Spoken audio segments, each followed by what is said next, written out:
Good morning everyone. This is Rohit Tiwari and hello class 9th. Today I'm going to share some students homework. ठीक है, तो आज कुछ बच्चों को होमवर्क में उनका शेयर करता हूँ आप लोगों के साथ में। और कभी कभी मुझे भी आप लोगों के होमवर्क को अप्रिशिएट करना चाहिए, ऐसा मुझे। तो थोड़ी देर हम लोग बच्चों के होमवर्क पे बात करते हैं। तो मैंने लास्ट टाइम एक टास्क दिया था कि आप लोगों को पीपीटी बनानी है। तो मधुर सोमानी ने देखिए एक पिक बनाई है, टॉपिक है वेदरिंग। इसमें मधुर ने काफ़ी स्लाइड यूज़ की हैं। जैसा टॉपिक का कंटेंट था उसने क्या किया है कि वेदरिंग के 3 टाइप हैं, mechanical, chemical and biological. Weathering occurs होती है, उसके पीछे क्या फैक्टर्स हैं। टेम्परेचर में थोड़ा सा स्पेलिंग का थोड़ा प्रॉब्लम हो गया है, वाटर, फास्ट एंड एक्सेट्रा जो भी है। नेक्स्ट क्या है, बायोलॉजिकल वेदरिंग। तो बेसिक इन्फॉर्मेशन मधुर ने कैच की है और उसने टोटल 7 स्लाइड से अपना काम किया है। तो एक तरह का ठीक काम है, एक अच्छा काम किया उसने। मधुर के बाद एक स्वरूप नाले की पीपीटी।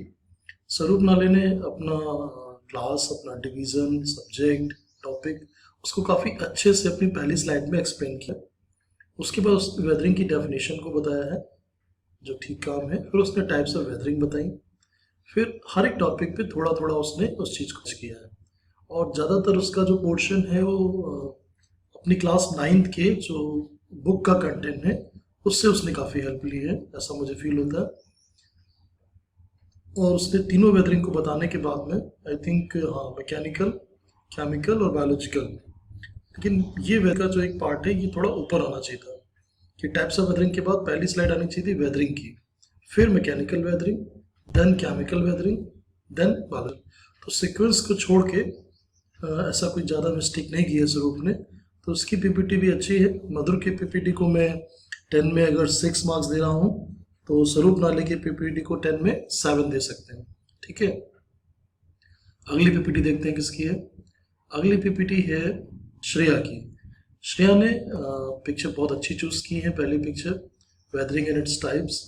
सबसे पहले उसने वेदरिंग की डेफिनेशन बताई है, जो सबसे सही काम है। फिर उसने थोड़ा और एलाबोरेट किया है उस चीज़ को, और 3-4 स्लाइड में उसने केवल वेदरिंग को एक्सप्लेन किया है। उसके बाद टाइप्स ऑफ वेदरिंग पे आ गई हैं। तो मैकेनिकल वेदरिंग यानी फिजिकल वेदरिंग पे, फिर उसके जो टाइप्स हैं किस किस उसके सब टाइप्स जो होते हैं मैकेनिकल वेदरिंग में, कैसे रॉक ब्रेक होती हैं, उसको एक्सप्लेन किया है एक एक पीपीटी में। और 3-4 स्लाइड उसने केवल मैकेनिकल वेदरिंग पे बनाई है।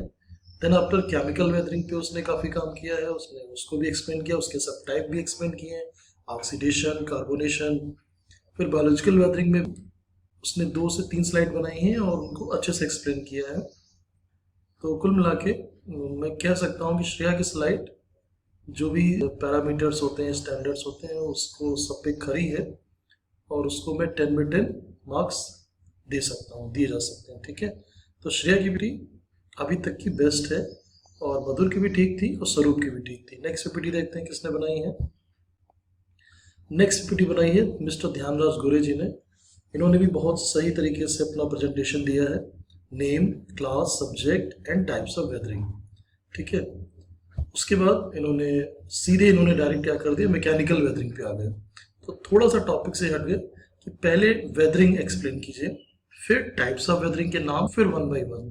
तो थोड़ा सीक्वेंस का प्रॉब्लम है कि वेदरिंग से पहले मैकेनिकल वेदरिंग आ गई, यानी उसका सब टाइप। तो फिर उन्होंने मैकेनिकल वेदरिंग को एक्सप्लेन किया है 2-3 स्लाइड में, फिर केमिकल वेदरिंग को भी एक्सप्लेन किया, उसके बाद बायोलॉजिकल वेदरिंग, और उसके बाद उसको फिनिश कर दिया। तो कुल मिला के ध्यानराज गोरे ने भी काम किया है। कंटेंट अपना लिमिटेड रखा है। एक तो इम्पॉर्टेंट चीज़ें थोड़ी सी मिस हो गई हैं, इसलिए मैं ध्यानराज को 10 में 9 मानता हूँ। 9 पॉइंट्स, मार्क्स तो नहीं है ये। पॉइंट्स कोई ऐसा नहीं, इसको बहुत ज़्यादा सीरियसली मत लीजिएगा। एक ओवरऑल रेटिंग में दे रहा हूँ कि हाँ भाई इसकी पीपीटी को 10 में 10 पॉइंट मिलने चाहिए। तो एक तरह से आपको कि कहीं पे इम्प्रूवमेंट का चांस है, तो आप नेक्स्ट टाइम जब कभी कोई काम करेंगे तो आप कोशिश करेंगे यार मेरा इस बार 1 पॉइंट तो कम से पड़ना चाहिए। किसी का 7 है तो कोशिश करेगा मेरे सर इस बार 9 पॉइंट दें। तो it is only for motivation, उसको बहुत ज़्यादा सीरियसली मत, टेंशन लेके मत लीजिएगा कि रिपोर्ट कार्ड में कुछ दिखाई, ऐसा कुछ नहीं। ये इंटरनल है। मैं अपनी तरफ से एक पॉइंट आपको बता रहा हूँ कि आपकी पीपीटी का लेवल मेरे हिसाब से क्या उसका स्टैंडर्ड है। ठीक है, ध्यानराज गोरे को 9 पॉइंट्स मिलते हैं उसके होमवर्क में। उसके बाद मधुर सोमानी का काम भी थोड़ा काफ़ी अच्छा है, पूरा उसने प्रेजेंटेशन अच्छा दिया है पहली पीपीटी में, सीक्वेंस के अकॉर्डिंग वेदरिंग को एक्सप्लेन किया है। फिर types of weathering, mechanical weathering, chemical weathering, pictures भी अच्छे चूज किए हैं, और बायोलॉजिकल वेदरिंग। तो कुल मिला के टॉपिक सारा उसने कैच किया है, और जो 10 स्लाइड्स का कहते हैं कि बाउंडेशन थी, लिमिटेशन थी, उसका भी उसने ध्यान रखा है। तो उसने पूरे रूल्स का ध्यान रखा है और अपने कंटेंट को लिमिटेड और सॉलिड रखा है। तो मधुर सोमानी को भी 10 में 9 पॉइंट्स दिए जा सकते हैं। अब आप कहेंगे 1 पॉइंट क्यों चला गया, तो थोड़ा सा जो कंटेंट है उसकी वजह से, कि कंटेंट थोड़ा और स्पेसिफिक अच्छे से हो सकता था। ठीक है, अगली पीपीटी देखते हैं किसकी। आई थिंक अब किसी की पीपीटी नहीं है, तो मेरे पास जो भी मेन इंपॉर्टेंट पीपीटी थी वो मैंने बच्चों की एक्सप्लेन कर दी। एक तरह से मैंने अप्रिशिएट किया कहाँ पे इम्प्रूवमेंट का चांस है और कहाँ पे आप थोड़ा और अच्छा कर सकते हैं। ठीक है, तो अब देखते हैं हम लोग। एक पीपीटी नहीं है, लेकिन उसने MS वर्ड में किया है, अथर्व विषय ने, और अथर्व ने इसमें क्या केमिस्ट्री का होमवर्क डाल दिया है। तो मुझे थोड़ा सा शौक लगा ये केमिस्ट्री का होमवर्क कैसे हो गया। लेकिन अगर देखें तो ये टॉपिक जो है ये केमिस्ट्री और ज्योग्राफी के में कंबाइंड है। तो जैसे कुछ टॉपिक हैं, हाइड्रोलिसिस है, ये सब कंडेंसेशन है, कार्बोनेशन, ये सब केमिस्ट्री में भी आता है। तो अथर्व को ध्यान रखना चाहिए था कि केमिस्ट्री का नहीं, ये सोशल साइंस का होमवर्क है। उसने भी अपने MS वर्ड की फाइल में एक्सप्लेन किया है ठीक से, और मैंने ऑप्शन भी दिया था कि आप लोग अगर पीपीटी नहीं बना सकते तो ऐसे कर लें। ठीक है, उसका भी एफर्ट अप्रिशिएट करने के काबिल है, अप्रिशिएट करने वाला है। और आई होप कि नेक्स्ट टाइम अथर्व भी अच्छी पीपीटी बना के भेजेगा मुझे। और जिन लोगों ने नहीं बनाई, आई होप कि ये सैटरडे तक आपके होमवर्क आ जाएंगे। ठीक है, तो वापस चलते हैं अपनी बुक में। तो जैसा कि मैंने खुद इस बार ये चीज की है कि आप लोगों को भी कोई टास्क दिया जाए कि चलिए आप लोग थोड़ा वेदरिंग के ऊपर स्टडी कीजिए, थोड़ा टाइप्स देखिए क्या है। तो आप जब खुद कोई काम करते हैं, पीपीटी बनाते हैं या फिर नोट्स बनाते हैं, कभी कभी बिना टीचर की हेल्प के, तो हमें भी फील होता है कि हाँ आप बच्चों में पोटेंशियल है, टैलेंट है, और वो आप चीज़ जल्दी सीखते हैं। अब जैसे अब अगर मैं आपको वो चीज़ें एक्सप्लेन करूँगा, आपने थोड़ा सा होमवर्क किया, थोड़ा स्टडी किया, और अब मैं अगर आपको कुछ एक्सप्लेन करूँगा तो आपको जल्दी कैच होगा। इसलिए कहते हैं कि जब जैसे नेक्स्ट डेट आपको पता है सर ये वाला चैप्टर पढ़ाने जा रहे हैं, तो कम से कम आप उस दिन, उसके एक दिन पहले वो चैप्टर रीड कर लीजिए, तो आपको कम से कम कुछ बिक आ जाएगा, और आपके पास क्वेरीज भी आ जाएंगी, क्वेश्चंस आ जाएंगे पुटअप करने के लिए क्लास में। तो ये बहुत ही सिंपल रूल है कि किसी भी क्लासरूम, मतलब किसी भी सब्जेक्ट में, किसी भी क्लास में, अगर आपके सर, आपकी मैम कुछ पढ़ाने जा रही हैं और आप उसको थोड़ा सा स्टडी कर लेंगे, तो आपको क्या होगा, उस क्लास में ज़्यादा अच्छे से चीज़ें समझ में आएंगी। तो देखते हैं हम लोगों ने लास्ट टाइम क्या क्या डिस्कस किया था। तो हम लोगों ने एक्सोजेनेटिक में वेदरिंग को समझा था, और वेदरिंग में सबसे पहले तो था कि मैकेनिकल वेदरिंग, एक्सफोलिएशन में टेम्परेचर जब बढ़ता है इसके ऊपर आउटर सरफेस पे, तो उसमें कंट्रैक्शन और एक्सपेंशन होता है, और उस वजह से यानी एक तरह से राख जो होती है फैलती हैं, फिर सूखती हैं, और उस फैलने और सिकुड़ने की वजह से वो जो राख के आउटर पार्ट होते हैं वो टूटते रहते हैं। जैसे हम लोग ऑनियन की पील ऑफ करते हैं, जैसे कांदे को छीलते हैं ना, कांदा या प्याज जो भी आप बोलते हैं, तो एक एक करके लेयर बाय लेयर निकालते हैं, तो वो मैकेनिकल वेदरिंग है।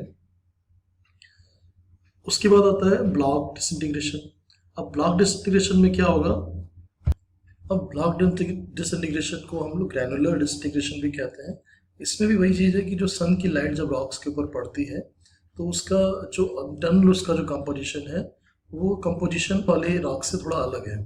तो इसमें वो लेयर बाय लेयर नहीं हटेगा, उसमें जो बाहर की जो पार्ट्स हैं वो रेक्टेंगुलर शेप में, एक मतलब रेक्टेंगुलर शेप में वो रिमूव हो जाएगा, या उसमें से ग्रेन्स, उसकी रॉक के ग्रेन्स जो हैं वो एकदम से लूज हो जाएंगे।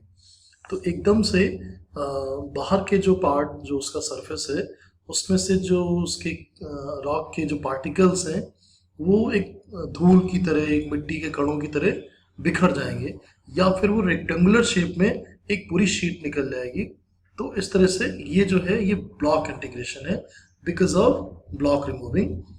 एक तरह से वही सेम है, इसमें एक तरह से लेयर बाय लेयर होता है, तो यहाँ पे एक ब्लॉक निकल जाता है।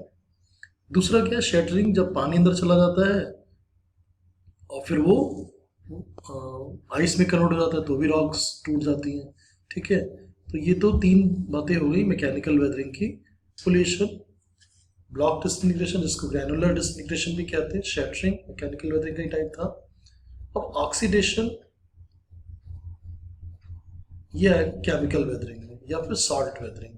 तो अब केमिकल वेदरिंग मैकेनिकल वेदरिंग के बाद उसी का टर्न है, तो चलिए केमिकल वेदरिंग को थोड़ा समझते हैं। अब केमिकल वेदरिंग में क्या होगा, ये सब हम लोग डिस्कस कर चुके हैं, क्योंकि एक्सपोल्यूशन भी हो गया, क्रिस्टलाइजेशन भी लग हो गया, ये आएगा अभी केमिस्ट्री में, तो इसको हम लोग डिस्कस करेंगे। ठीक है, तो ऐसा करते हैं, चलिए केमिकल वेदरिंग और बायोलॉजिकल वेदरिंग को नेक्स्ट टाइम करते हैं। एक पूरा एपिसोड रखते हैं अपने वीडियो का, मतलब एक पूरा फॉर्मेट रखते हैं केमिकल वेदरिंग पे, और एक पूरा रखते हैं बायोलॉजिकल वेदरिंग पे। और बायोलॉजिकल वेदरिंग तो थोड़ा इजी है, कम टाइम लेगा, लेकिन थोड़ा केमिकल वेदरिंग में टाइम लगेगा, और केमिस्ट्री से काफ़ी अटैच है, काफ़ी क्लोज है, तो थोड़ा बहुत केमिस्ट्री भी पढ़नी पड़ेगी हमें। ठीक है, तो चलिए अभी केवल वेदरिंग हो गया है, और वेदरिंग के अंदर मैकेनिकल वेदरिंग और उसके टाइप्स हमने डिस्कस कर लिए हैं।